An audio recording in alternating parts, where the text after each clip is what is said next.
For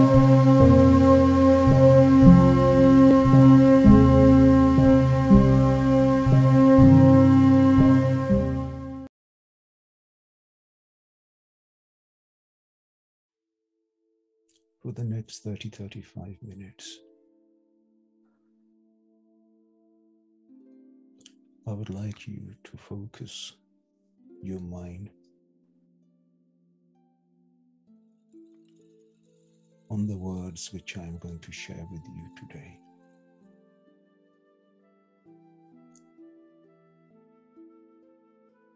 Today we shall talk about the power of the thought.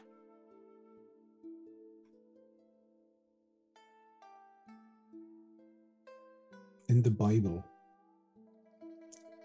Mark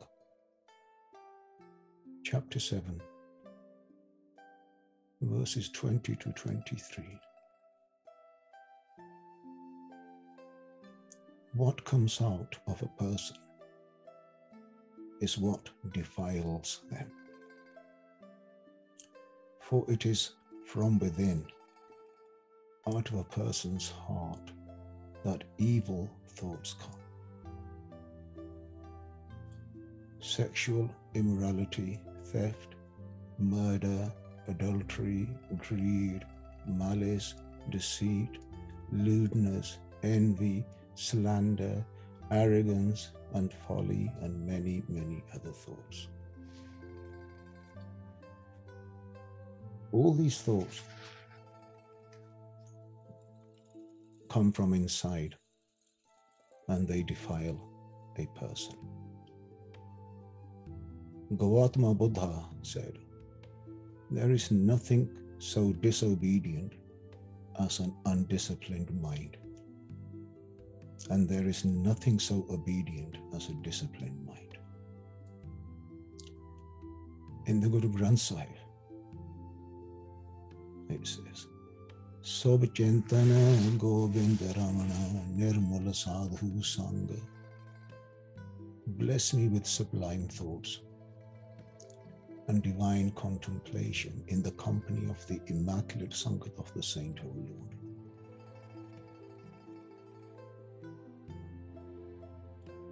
Let's reflect, introspect ourselves. Have you ever felt like a stranger, a shadow, standing in the corner of the deeper recesses of your own mind? On occasions, do you feel trapped in this cartwheel of your own thoughts going round and round and round, listening to the evil whispers of Maya talking to us from here? Have you ever felt a victim of smokes and mirrors within the mind, with nowhere to run? And the more you try to run away, to resist these thoughts, the more the beat of the thoughts seemingly gets louder and louder in our heads. When was the last time we sat down and introspected the dark world of thoughts that we live in? We have our car serviced, we inspect the house, we look at our clothing. If it's old clothing, we throw them out. But when's the last time we actually looked at our thoughts and introspected ourselves? Why am I thinking like this? What was the purpose? What was the end result of this thought which came into me? We suffer from thoughts of fears reducing us to tears, anger, frustrations, jealousy, hatred, ego, attachment, lust, vengefulness. And so much so that in some cases, the whisper of the Maya leads us into a darker recess of the mind, creating within us those emotions, in some cases leading us to commit horrific acts such as rape, murder, child abduction, woman battery, child abuse, etc. And the whole world is drowning in this ocean of thought, except a very few who are drowning in the dark oceans. These dark thoughts are no more than a creation of our unfulfilled desires, because we are looking for fulfillment in this material world. And this material world will change. It's just the way it is. What is here today may not be here tomorrow. Who you think is yours today will definitely let you down tomorrow. It happens. Families let you down, friends let you down. That's just the way we coexist in this world. It's the karmic footprint. And all these desires and expectations we had on these relationships with our exterior existence that we thought we were close to, and they did not fulfill them, these are unfulfilled desires. And this creates a dark area in our mind. So all our dark thoughts are creation of no more than unfulfilled desires. Understand one thing. We may be able to mask our thoughts in this world, but thoughts cannot be hidden in the spiritual world from the divine. And as such will create those karmic footprints which we will experience in our future lives. What we sow, we shall reap. Now there are two types of thoughts. One thought is known as Chetan thought, and the other is known as the Achet thought. The conscious thought is the Chetan thought, and the unconscious thought is the Achet thought. In the scriptures, Nar Achet Paapate Dar Re. O human, be fearful of the sin arising from the unconscious mind. Thoughts are connected to our every single area of life. Thoughts affect our words, our moods, our attitudes, the choices we make, and our relationship with the divine. Through the power of the thought, you can establish a beautiful relationship with the divine. Through the power of the thought, you can destroy your relationship with the divine. Thoughts are like the waves of the sea. Wave after wave, relentless. Some thoughts inducing stress, some thoughts releasing stress, and some thoughts that tie us down to a lifetime of pain and misery. And thoughts can set us free from the pains of expectations.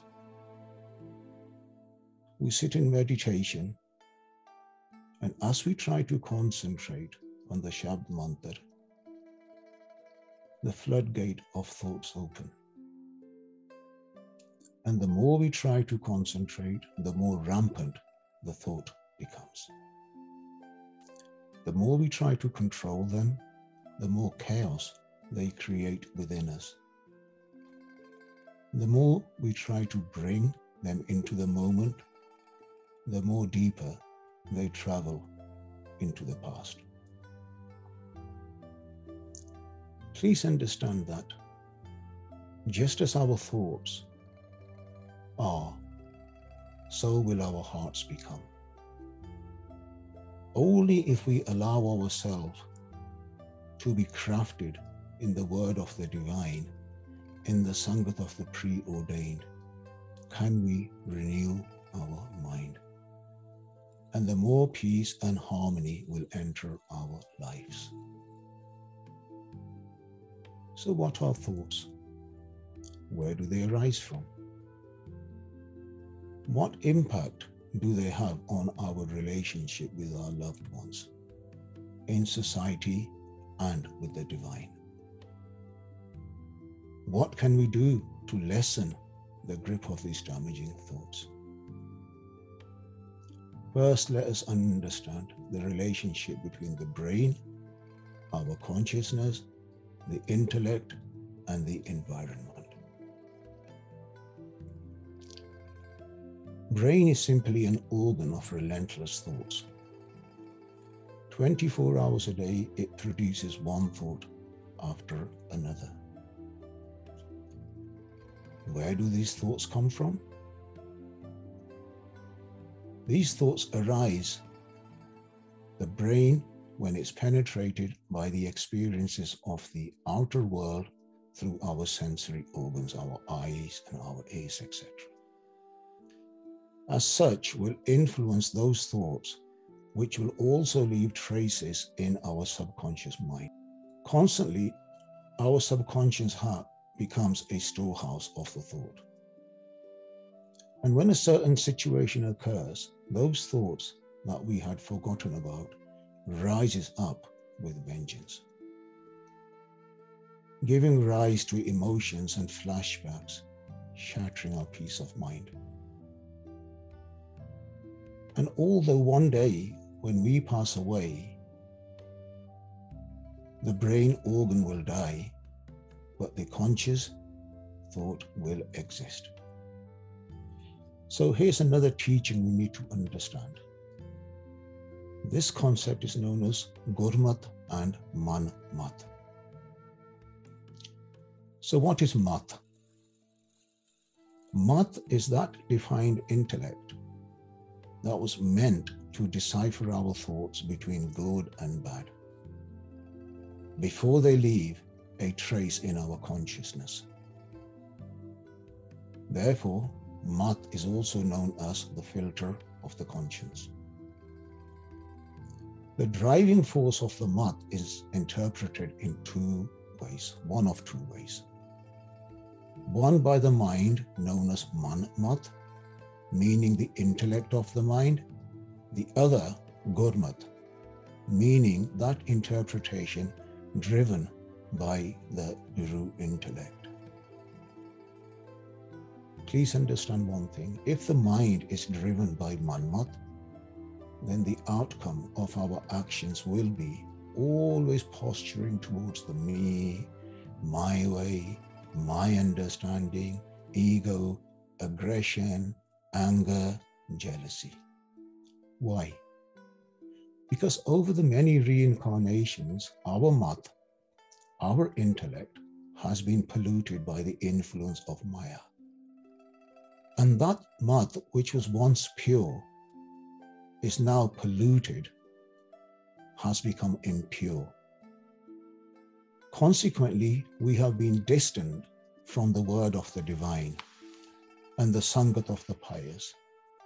Sangat meaning the company, resulting in us losing our soul, our purpose, our essence, our truth, our source. And the prominent thought in a mind like that, when it comes to spirituality, will be, I do not need a preordained master. I do not need a guru. I do not need my spiritual text. I will control my thoughts by myself. Good luck. The speed of light is estimated to travel at 186,000 miles per second. The scriptures say that the speed of the thought is much faster.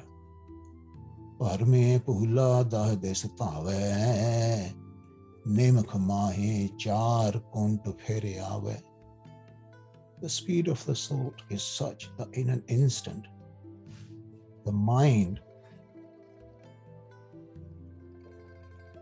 travels much faster than the speed of light and the speed of sound. So much so that it will travel all the four corners of this world and come back in microseconds. So to control, to harness this power of the thought, and in addition, the karmic footprints that we've left over many, many lives that we've existed, in addition, the Maya-infested mind, in addition, the illusion of Kaljug around us, a spiritualist will understand is an impossible task. Guru Nanak Dev Ji, in the scriptures of Gurbani, alludes to this fact. Avar panch ham ek jana kyun rakho kar bahr mana mare lute neet neet kisi aage kari pukar jana Sri Ram namayo charamana aage jamadal bekhma ghana. Guruji says, there are 5 of them, referring to lust, anger, greed, attachment, and pride. And in this battle, I am all alone. How can I protect the peace of my home? My mind, they are beating and plundering me over and over again. This repetition, this whisper of the Maya thought running in your mind over anger, frustration, sometimes high, sometimes low, but just this constant stealing the beauty around you. You sit in heaven, but your mind is sitting in hell. And Guruji says they are beating me, plundering me over and over again. And to whom can I complain? Then the message comes through. Chant the name of the Supreme Lord, O my mind. If you miss this opportunity, you will have to face the demons of death in your afterlife. So the guidance of the Sangat, of the preordained souls, is absolutely necessary, because this fight is way too much for a single person. And under their guidance, the blessings of the preordained masters, the true Guru, we can achieve the victory of the Maya-infested mind. Why do I always stress preordained masters? Because when you read the spiritual text, everybody will take their own interpretation. But those who have lived the life, lived the marg, their interpretation is going to be pure, because they've done the path. That's all it is. When they teach, there is no hostility in their teaching. But when you see many others and they're doing a very literal translation, they don't understand the spirit of the text, and then there's always controversy. They're always arguing, Guru said this, Jesus said that, Muhammad said this, Muhammad said. But once you rise above that, you understand beyond the written word. So the opportunity to serve a Sangat is a blessing only when the divine is pleased. And in absence of a preordained master, then stay with your divine scriptures, whichever you belong to, whether they be the Bible, the Quran, the Torah, the Gita, the Guru Granth Sahib, stay there.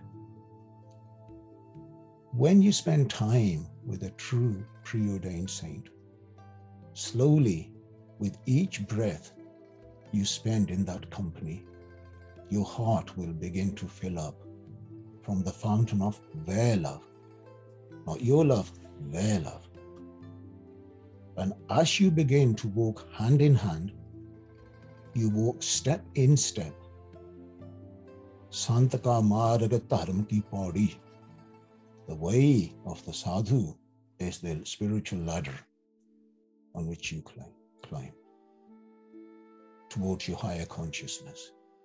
So as you walk step in step, breath by breath, with your preordained spiritual master, the scriptures, then blessing by blessing, you will begin to release yourself from your old self.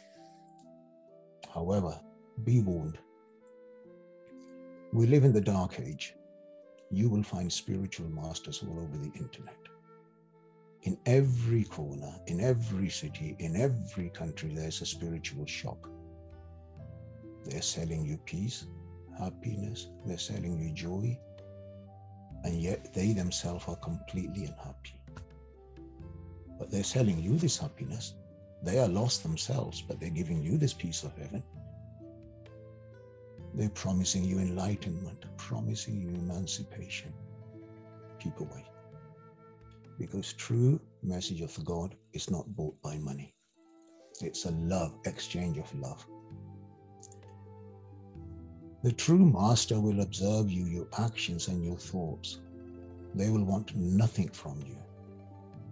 Give them your heart and watch what they will give you back in return. Sab sukh har ras bhogane santa sabha mil gyan. All comforts, all peace, and the essence of the Lord are enjoyed by acquiring spiritual wisdom. Where? In the society of the saints. Please, this is really, really important. I want to share with you. People are writing books upon books and upon books. All comforts, all peace, and the understanding of the essence of the Lord are enjoyed by acquiring spiritual wisdom in the society of the saints. And in the company of such pious souls, when you follow their teaching, your light will merge into the divine light.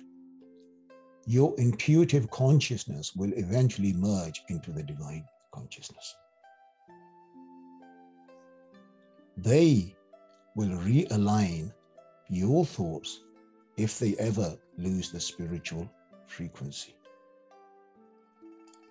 And in that Sangat, the process of removing the garbage will have started. In their company, you will inherit the blessings. And through these blessings, here's the process. First, the Shabd communication. What do I mean by the Shabd communication? The mantra, the spoken mantra with the divine will start. Then as you progress over time, the spoken word will turn into the unspoken word. So whereas, for example, Vaheguru, Vaheguru, oh Ram, Ram, oh Allah, Allah, oh Jesus, Jesus, then eventually it becomes the unspoken word. Once it becomes the unspoken word, it will begin to merge in the heart.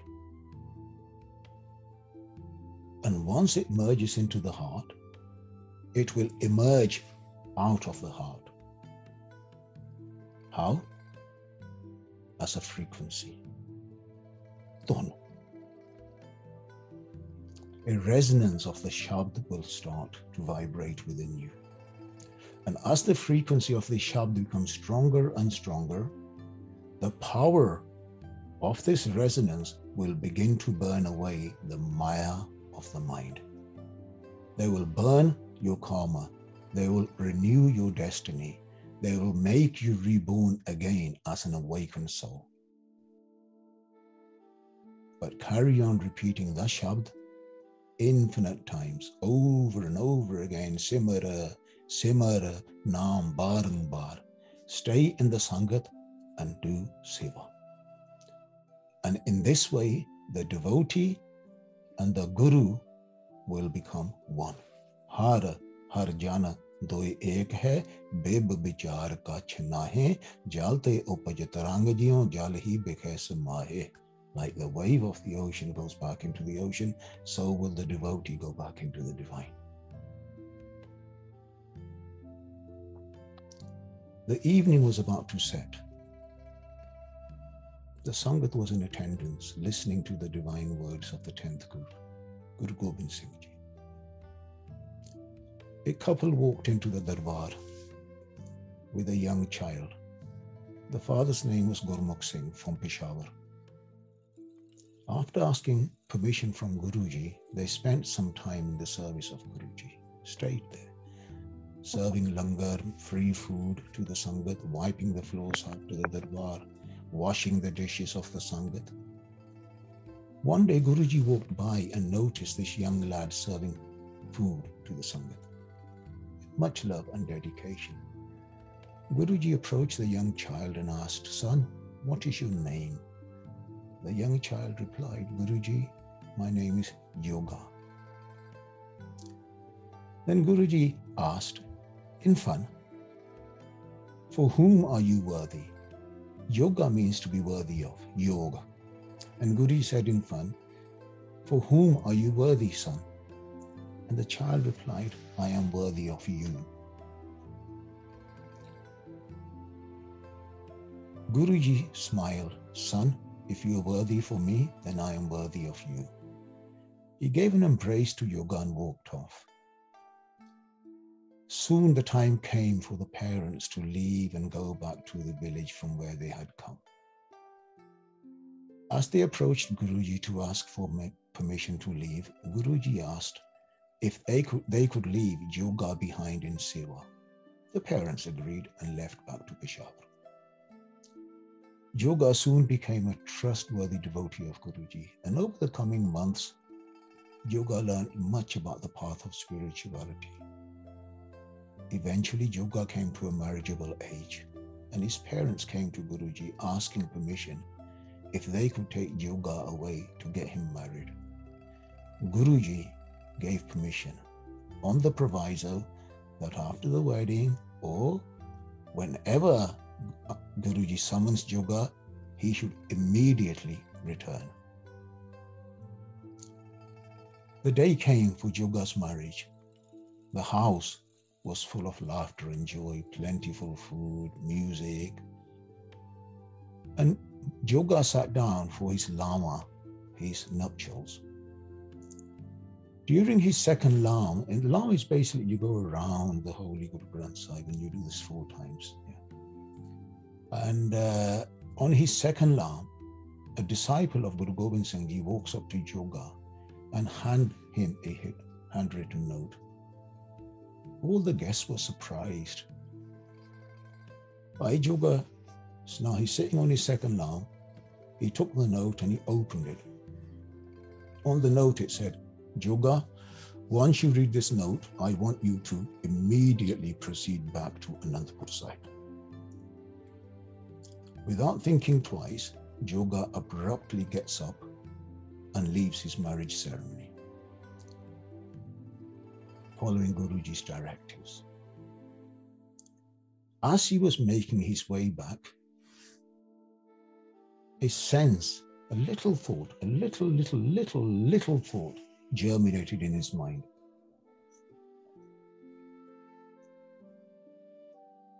Who else would have done this for Guruji? Who else would have left their marriage for Guruji? And a sense of self-esteem and conceit entered his mind. This is how cunning Maya is. And slowly this single seed of thought took hold. And he forgot his master's commands and he just started thinking, I did this, I did that. And then in the mind, Maya started to talk to Yoga. Yoga, what a faithful Sikh you are. Who else would have left their marriage at a moment's notice from Guruji? Can there be any more faithful a devotee as you? And a sense of pride and ego took hold of his mind. On his way to Anandpur Sahib, there's a place in India known as Hoshiarpur. And he entered Hoshiarpur. It was evening, so he decided he'll sit down to rest. And as it happened, he was very close to a house of a prostitute. As he laid his head to rest, he heard some seductive music coming from this house. And this music started to arouse him. And he started to get seduced by the seduction of this music. And he glanced at this home from where this music was coming. And he noticed a very beautiful lady standing by the window. And as he took a quick glance through the window, Yoga fell for the charms of the courtesan, firmly in the grip of Maya. He forgot Guruji, he forgot Guruji's message, and listening to the Maya mind, a desire developed within him to meet this young courtesan. So in the control of the lust thought, he makes his way towards the courtesan's home. And I want you to understand how a subtle thought of self-conceit led to subtle ego, led to focusing on that music, led to the vision of the courtesan, and led to the desire of a sexual relationship, just from a very single thought. As he approached the door, there was a guard standing outside her door. And Yoga walked away, hoping that when the guard isn't there, he could go back. And every time he went towards the door, the guard was standing there. Eventually he gave up. Night passed, day broke, and in the morning, Yoga realized the error of his way. The Maya had simply done what the Maya does, knocked him off track. His heart full of remorse, he makes his way to Guruji. He enters the divan and presents himself and pays his respect to Guruji. Guruji looks at Yoga intensely and asks him what took him so long to get to Anandpur Sahib. Head lowered, in shame, Yoga gave no answer. Guruji then said, Yoga, I asked you a question. Where were you last night? Yoga in a stuttering voice explained what had happened last night. That if it was not for the God, then he would have made the gravest mistake of his life. Guruji looked at Yoga. Oh, Yoga, it was me that was standing outside as the God to stop you from committing sin. Do you remember the words? If you are for me, then I am for you. So understand that those who practice the Shabd mantra will always experience the same protection as Bhai Yoga. The Shabd and the blessings will protect one from the ugliness of the Maya thought. It will protect your dignity, your honor, not just in this life, also in our afterlife. However, any meditation that we do must be purposeful, with love and with virtues. Sat, Santokh, Daya, Nimrata, love. Sat, the truth. Santokh, contentment. Daya, compassion. Nimrata, humbleness. Love, Pyar. If we allow Maya mind to govern our thoughts, the Maya mind will simply become its own judge, its own jury, and it will justify its actions. So here's a very simple formula that you need to understand. Sangat. Sangat creates sanskar. Sanskar are thoughts. Repeated sangat creates sanskar. Repeated sanskar creates thoughts. Repeated thoughts create desires. Repeated desires create actions. Repeated actions create habits. Repeated habits create lifestyle, and repeated lifestyle creates our destiny. Therefore, Sangat, Sangat, Sangat. When we get these thoughts, what can we do? The simple answer is do nothing. There is no need to pay any attention to them. They will calm down. Thought waves will become stronger if we allow them to bother us. If we start paying attention to our thoughts, if we start giving them credence, if we allow events, some we recognize, others we cannot, to play in our mind, then every second of the day we'll be robbed of our peace. Do not fight thoughts. Let them flow, let them come, and let them go. Picking a fight with the mind is a very futile task. This mind is very powerful. We cannot escape it just with our own efforts. Guruji says, Jor na surti gyar ni vichar, jor na jugti chutte sansar. We have no power to gain intuitive understanding, spiritual wisdom, meditation. No power to find the way to escape from this world. So when the mind strays, focus your mind back onto the Sangat. Focus your mind back onto the Shabd. Every time the mind strays back into your Shabd, whether it's Allah, whether it's Ram, whether it's Jesus, whether it's Guru, whether it's Wahiguru, whether it's Mool Mantra, bring it straight back. Stay with your spiritual master throughout your spiritual journey until the end. Either the master passes or you pass away. All around us, we are surrounded by an ocean of thoughts, good, bad, and ugly. The choice we have is either to be bothered by them or to become an observer. If we become bothered by them, we will suffer the pain. So, as hard as it is, become an observer. Back to the mantra, back to the mantra. To become distracted by our thoughts or let them pass by is a choice we have to make. To find peace or to remain the victim of this continuous repetition of the unfolding thoughts of the past. How many times his thoughts go back, oh, they said this to me 10 years ago, they did this to me 20 years ago, they did this to me 15 years ago, they said this and they said this. How many times? We're all victims of that. It's a choice we need to make. Understand that every thought we send out into the universe, into the Akash, into the Mandal, is a vibration that never perishes. It will carry on vibrating in every particle of the universe, whether they be good thoughts or bad thoughts. They will materialize, they will create our karma, and they will define our future. So we should be in tune with our thoughts, whether we believe in the divine or not, but we should be in tune with our thoughts. Understand, like a reflection of the face in the mirror, our thought waves are representative of who we are and how we perceive life. The perception of your life, your character, is going to be defined by the quality of your thought. Waves are the natural behavior of water.